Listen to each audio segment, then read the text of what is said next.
ये बाबा कोई धर्माचार्य नहीं है बल्कि बीजेपी के कार्यकर्ता हैं। ये बाबा धर्म का सहारा लेकर राजनीति करते हैं। सिर्फ यही नहीं, ये बीजेपी के इतने कट्टर समर्थक हैं कि बीजेपी के खिलाफ बोलने वाले दूसरे धार्मिक लोगों से नफरत भी करते हैं, भले ही वो धर्म बचाने की बात ही क्यों न कर रहा हो। आज के इस वीडियो में हम इनकी पूरी सच्चाई आपके सामने रखने वाले हैं। बस इस वीडियो को पूरा देख लेना, इनका असली चेहरा आपको पता लग जाएगा। तो वीडियो को शुरू करते हैं ताजे मुद्दे से। अभी हाल ही में शंकराचार्य अभिमुक्तेश्वरानंद महाराज जी मौनी अमावस्या के शुभ अवसर पर स्नान करने जा रहे थे तो पुलिस ने उन्हें रोक लिया। पुलिस के द्वारा इनके शिष्यों को पीटा गया और यहाँ तक कि उनकी चोटियां पकड़कर घसीटी गईं और बुजुर्ग संत को जूतों से मारा गया। ये इनकी उम्र है लाठी खाने की। बहुत बुरी तरह लाठी थोड़ी मारी, जूता से मारा गया, जूता से कुचला है। यानी संतों पर अत्याचार हुआ और इस मामले पर जगत गुरु स्वामी रामभद्राचार्य जी महाराज ने ये बयान दिया। पहले इनके बयान को सुनिए, उसके बाद बात करते हैं। नहीं, अन्याय उनके साथ नहीं हुआ, उन्होंने अन्याय किया है। नियम यह है कि गंगा तक रथ से नहीं जाया जाता। जब पुलिस ने रोका था उनको कि आप मत जाइए, हम लोग स्वयं संगम में पैदल जाते हैं। बातों पर जरा गौर कीजिएगा। इन्होंने ये कहा कि गंगा तक रथ से नहीं जाया जाता, हम लोग खुद पैदल जाते हैं। लेकिन अब सच्चाई सुनिए। पिछले साल मौनी अमावस्या के शुभ अवसर पर जगत गुरु स्वामी श्री रामभद्राचार्य जी भी संगम में पवित्र स्नान करने गए थे, लेकिन पैदल नहीं, गाड़ियों का काफिला लेकर, और यहाँ तक कि वो गंगा के तट तक गाड़ी से गए थे, जो कि वीडियो में साफ देखा जा सकता है। अब आप खुद सोचिए कि एक तरफ तो ये कहते हैं कि गंगा तक रथ से नहीं जाया जाता, ये नियम है, और ये खुद नियमों को तोड़ते हुए गंगा के तट तक कार से जाते हैं। अब कोई ये मत बोल देना कि महाराज जी ने रथ की बात की थी, कार की नहीं।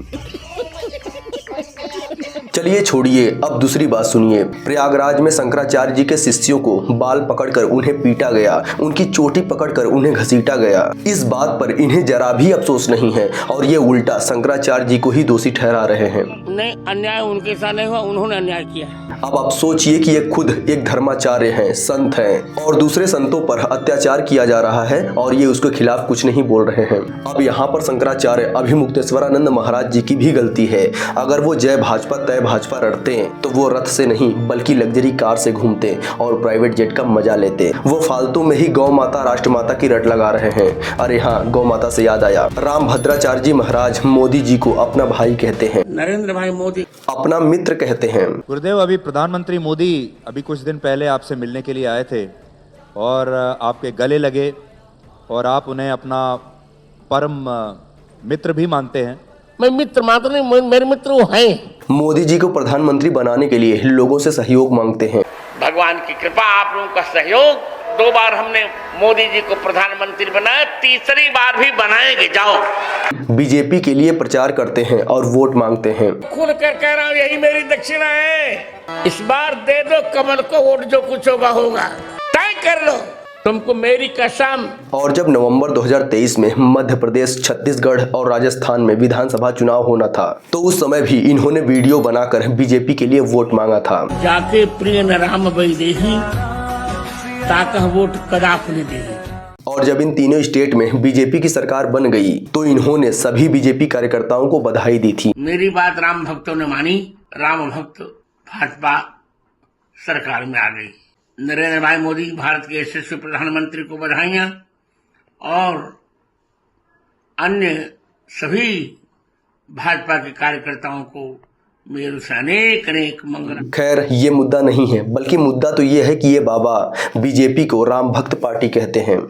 राम भक्त भाजपा सरकार में आ गई। जबकि ये वही बीजेपी है जिसने कॉरिडोर बनाने के नाम पर सैकड़ों प्राचीन मंदिरों को तोड़ दिया, आरएसएस कार्यालय की पार्किंग बनाने के लिए मंदिर को तोड़ा, गाय काटने वाली कंपनियों से चंदा लिया। इसी बीजेपी सरकार में गायें काटी जा रही हैं और इसका खुलासा खुद बीजेपी विधायक नंदकिशोर गुर्जर ने की थी कि यूपी में हर रोज हजारों गायें काटी जाती हैं और गोवा में तो खुलेआम गौमांस खाया जाता है, जबकि गोवा में तो बीजेपी की सरकार है। अब आप सोचिए कि ऐसी पार्टी राम भक्त कैसे हो सकती है और ऐसी पार्टी का समर्थन करने वाले लोग खुद को हिंदूवादी और राम भक्त मानते हैं। हद है। आप बीजेपी को एक राजनीतिक पार्टी के तौर पर उसे सपोर्ट करिए। कुछ मामलों में मैं भी बीजेपी का सपोर्ट करता हूं, लेकिन आप बीजेपी को राम भक्त पार्टी मत कहिए। हालांकि इन्होंने ये बात कही है कि हमने 3 तलाक खत्म कर दिया, 370 हटा दिया, हमने बहुत सारे काम किए हैं, लेकिन गौ माता के लिए काम करना बाकी है। तो सब काम तो हमने कर डाले। गौ माता को राष्ट्रीय संस्कृत घोषित करनी है हमें। तो सवाल ये कि आखिर कब आप गौ माता के लिए सोचेंगे, कब तक उन्हें कटने देंगे?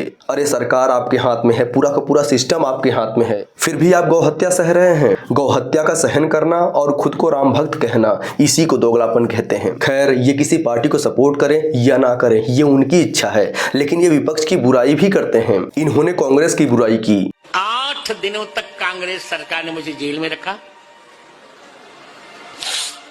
इन्होंने अरविंद केजरीवाल की बुराई की। एक पार्टी है जिसका चिन्ह है झाड़ू, तो तुमने क्या झाड़ू लगाया?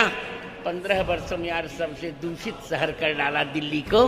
वायु की गुणवत्ता कितनी नीचे चली गई, और क्या पद की लिप्सा, जेल में रहकर भी तुम मुख्यमंत्री पद नहीं छोड़ना चाहते यार। इन्होंने लालू यादव की बुराई की है। इतना अच्छा प्रधानमंत्री आपको जो मिला है, इसी वही व्हाइट, अब सोचिए बाप, लालू के यहाँ गया राहुल और ललुआ ने मटन खिलाया।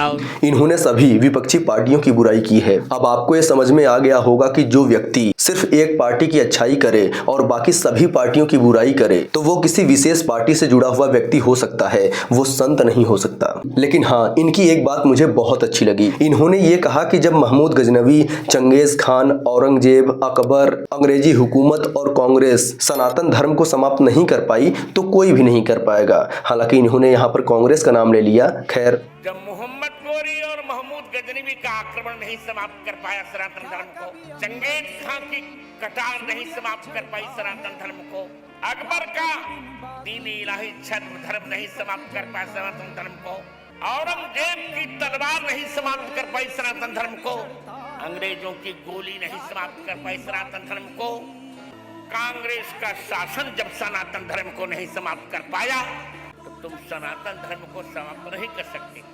यानी अब सभी सनातनियों को यह समझ में आ जाना चाहिए कि हमारा धर्म खतरे में नहीं है और हमारा धर्म कभी समाप्त नहीं हो सकता, इसीलिए हमें डरने की कोई जरूरत नहीं है। लेकिन मैं रामभद्राचार्य जी महाराज से रिक्वेस्ट करता हूं कि यही बात वो अपने शिष्य धीरेन्द्र कृष्ण शास्त्री को भी समझा दें, क्योंकि वो सभी सनातनियों को डरा रहे हैं कि हमारा धर्म खतरे में है, जाग जाओ हिंदुओं, नहीं तो धर्म नहीं बचेगा, तिरंगे में चांद आ जाएगा, वगैरह वगैरह। खैर, रामभद्राचार्य जी महाराज के बारे में अभी बहुत सी बातें हैं, लेकिन वीडियो लंबी हो जाएगी, इसीलिए बाकी बात दूसरे पार्ट में कवर करेंगे। वैसे जगत गुरु स्वामी रामभद्राचार्य जी महाराज के बारे में आप क्या सोचते हैं? कमेंट करके जरूर बताएं।